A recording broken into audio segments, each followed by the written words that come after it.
Après l'extrême sécheresse qui avait durement touché les pays sahéliens d'Afrique de l'Ouest en 2011 et 2012, suivi de la crise alimentaire dans les pays concernés, la Banque islamique de développement a approuvé en 2015, lors d'une réunion d'urgence, un programme régional de renforcement de la résilience et de lutte contre l'insécurité alimentaire dans 7 pays sahéliens de l'Afrique de l'Ouest et du Centre. Il s'agit du Burkina Faso, de la Gambie, du Niger, de la Mauritanie, du Mali, du Sénégal et bien entendu du Tchad.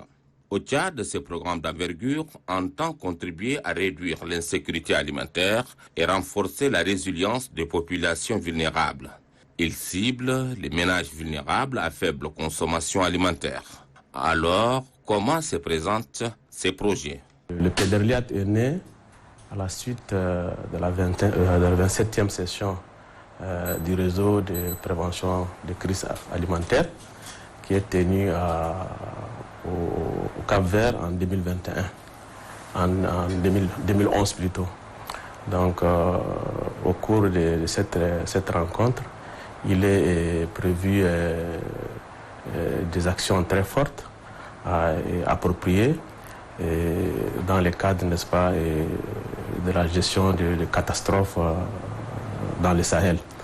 Et ceci a été effectivement, comme on l'appelle, la rencontre a été réalisée parce que durant la période agricole de 2010 et 2011, il y avait eu, les pays ont enregistré un déficit agricole énorme. Donc c'est ainsi qu'au cours de cette rencontre, il a été recommandé que les partenaires internationaux doivent, n'est-ce pas, soutenir les efforts de pays et des organisations telles que le SILS, l'IAMOA et la CEDEAO, afin, n'est-ce pas, de renverser cette tendance-là. Donc, ceci étant, c'est dans ce cadre que la BID a été sollicitée par le SILS pour intervenir dans 7 pays de l'Afrique, du Sahel, parmi lesquels le Tchad. Donc la BID s'est proposée, n'est-ce pas, d'appuyer ces pays-là à travers un programme de renforcement de la résilience à l'insécurité alimentaire au Sahel.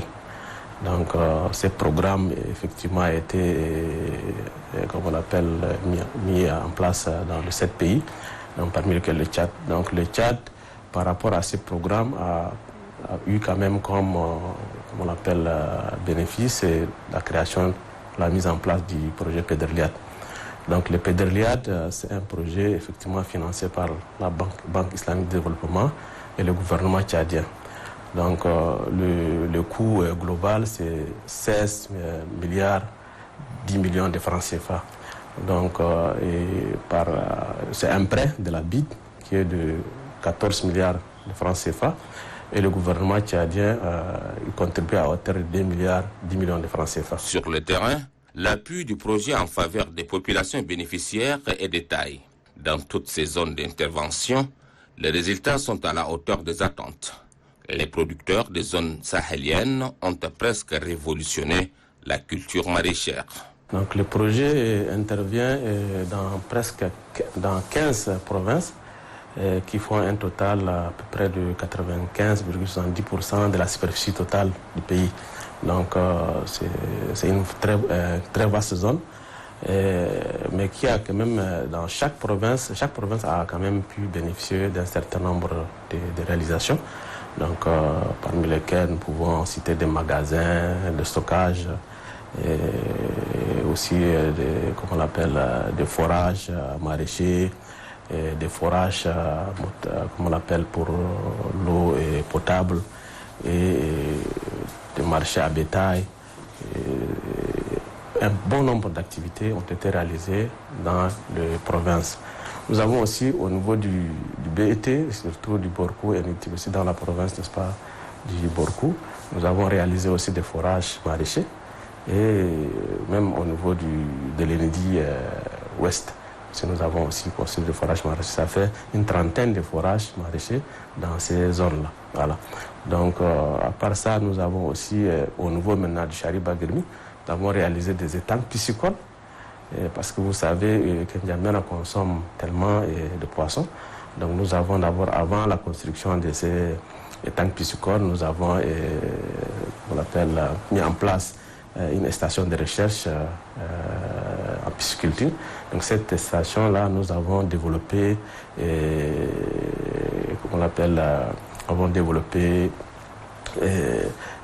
des produits, des aliments, à travers cette station, des aliments poissons. Donc il a été retenu, après, n'est-ce pas, ces tests-là, 3 formules d'aliments pour les poissons. Et nous avons aussi testé, ces aliments-là pour des espèces de poissons, les silures et les carpes. Donc ça a donné vraiment un bon résultat. Donc, les étudiants de l'université ont participé aussi à cette recherche-là. Donc nous avons aussi fait une publication par rapport à cette recherche. Donc cette recherche nous a permis, comme je l'avais dit, de mettre en place une chaîne, n'est-ce pas, de production et d'approvisionnement en poissons. Donc nous sommes en train de construire un centre d'alevinage qui va à peu près produire 33 millions d'alevins par an. Et ce centre d'alevinage-là va aider et va, appuyer les étangs piscicoles qui sont construits au nombre de 100 tout autour de N'Djamena. Donc les bénéficiaires de ces étangs puissent s'approvisionner des centres d'alevinage et pour la production piscicole. Donc à côté de ce centre d'alevinage, il y a aussi une usine de provente de fabrication d'aliments pour les poissons. Donc ça aussi, les producteurs et les bénéficiaires des étangs puissent prendre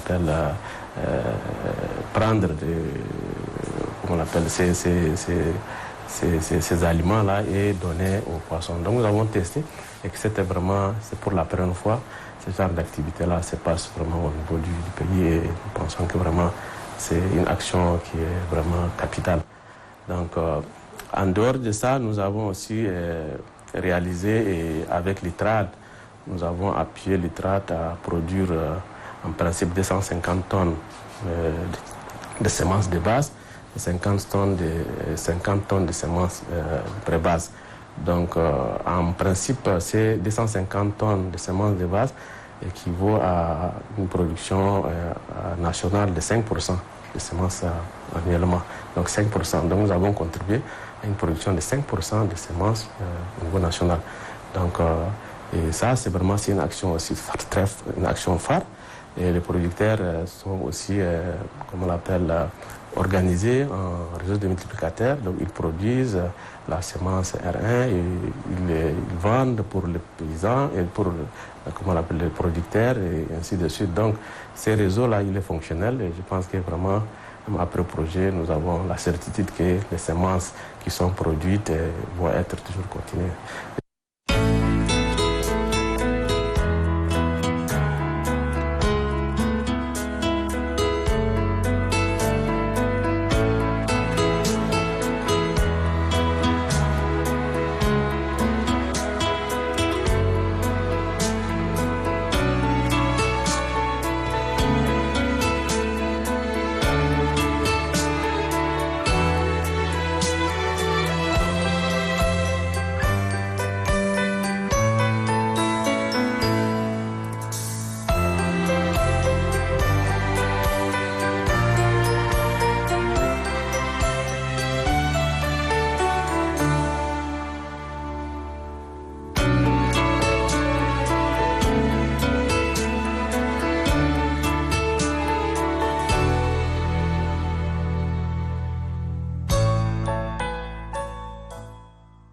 Au Tchad, le programme de développement de la résilience et de lutte contre l'insécurité alimentaire n'est pas seulement aux côtés de la population du monde rural. Il accompagne aussi le gouvernement à travers l'Office national de sécurité alimentaire avec des infrastructures de stockage des vivres. Dans le même cadre, plusieurs entrepôts ont été construits dans certaines provinces du pays. Nous avons effectivement, et durant ces 8 ans d'exercice, nous avons réalisé 15 magasins de stockage Donc les 15 magasins, et chaque magasin a une capacité de 400 tonnes. Et ces magasins sont construits pour l'ONASA, étant donné que le pays, l'ONASA avait des difficultés, surtout en période, n'est-ce pas, de crise alimentaire, et avait des problèmes pour stocker des vivres dans, comment on l'appelle, dans les différentes villes pour faire face, n'est-ce pas, aux crises alimentaires. Donc le projet avait réalisé 15 entrepôts dans presque 12 provinces. Donc, dans chaque entrepôt, il y a une capacité de 400 tonnes. Nous avons aussi réalisé 7 entrepôts de 5 entrepôts de 200 tonnes, 2 entrepôts de 400 tonnes dans le Salamat. Vous savez que le Salamat, c'est un grenier où la production agricole elle est importante et en période, n'est-ce pas, de la production. Donc, la population est obligée de brader du fait qu'il n'y a pas de mesures de stockage. Donc, nous avons réalisé ces magasins pour permettre, n'est-ce pas, aux communautés et surtout comment on appelle, à la population de stocker leurs produits. Mais ces magasins sont construits, n'est-ce pas, au profit de l'ANADER. Vous savez que l'ANADER, c'est une agence nationale de développement rural. Elle travaille en étroite collaboration avec les producteurs. Donc, c'est à eux maintenant de sensibiliser ces producteurs afin d'utiliser ces magasins. Nous avons aussi construit 2 magasins sur le 7, là, 2 de 400 tonnes. Ça, c'est toujours au Salamat. Vous savez que le Salamat, c'est une zone vraiment de l'élevage. Donc, il y a aussi certaines des crises on l'appelle de pâturage dans cette zone-là. Donc, c'est en période de soudure. Donc, ces magasins doivent en principe servir pour le stockage des aliments pour le bétail, surtout en période de soudure. Donc, voilà, et en ce qui concerne les infrastructures de stockage. Nous avons aussi réalisé, on est en train de réaliser 15 mares. Donc, je pense que pour le moment, il y a une dizaine de mares qui sont déjà qui sont en voie de construction et certaines sont déjà achevées. Donc ça, c'est dans la zone du Salamat, il y a 9, et dans la zone du Sila, il y a 3.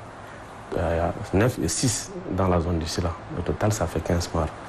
Nous avons aussi réalisé 2 marchés à détail d'envergure. Hein. C'est 2 marchés. Un, c'est construit dans le Wadaï, tout dans, comment on l'appelle, la sous-préfecture de la Goudam et la commune d'Akuta.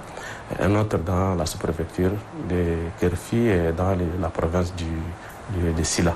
Donc vous savez que ce sont 2 zones où il y a un potentiel important comment on l'appelle, le bétail. Et c'est des grands marchés aussi. Donc nous avons ciblé ces zones-là pour doter ces zones ces infrastructures. Nous avons aussi réalisé des forages, comme j'avais dit, des forages dans les zones de production maraîchère. Donc, ça fait 190 forages maraîchers. C'est dans la zone du Chari-Bagirmi, précisément dans la commune de Lignan. Et nous avons aussi dans le département, dans la province de Bar-el-Gazel, surtout au niveau du Chedra. Et dans la province également de Chari-Bagirmi au niveau de Guité. Nous avons aussi dans la province du Wadaï, donc c'est Amoura, ce sont des zones de production maraîchère, Amoura et Bitéa. Et nous avons aussi construit dans la zone comment on l'appelle, du Canem. Là aussi on a fait quelques forages. Pays agropastoral par excellence, le Tchad compte plus de 100 millions de têtes de bétail, toutes espèces confondues. Pour accompagner le gouvernement dans ce sens, le projet de développement de la résilience et de lutte contre l'insécurité alimentaire au Tchad a réalisé plusieurs ouvrages pour renforcer le secteur de l'élevage au Tchad. Le Tchad est un pays à vocation agricole et élevage, agro-silvopastoral. Le projet est intervenu dans les 2 secteurs, l'élevage et l'agriculture.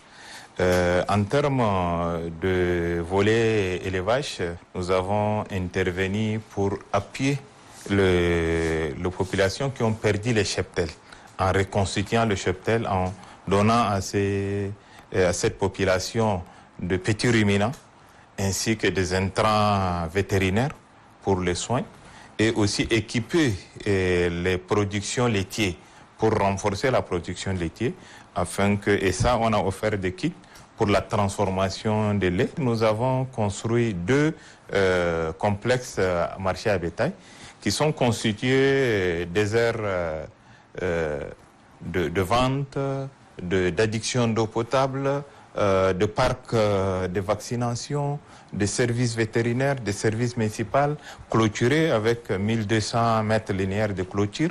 Donc ces complexes, il y a 2 complexes qui sont construits, un à Aputa dans la province du Wadaï et un à Kerfi dans la province du Sila.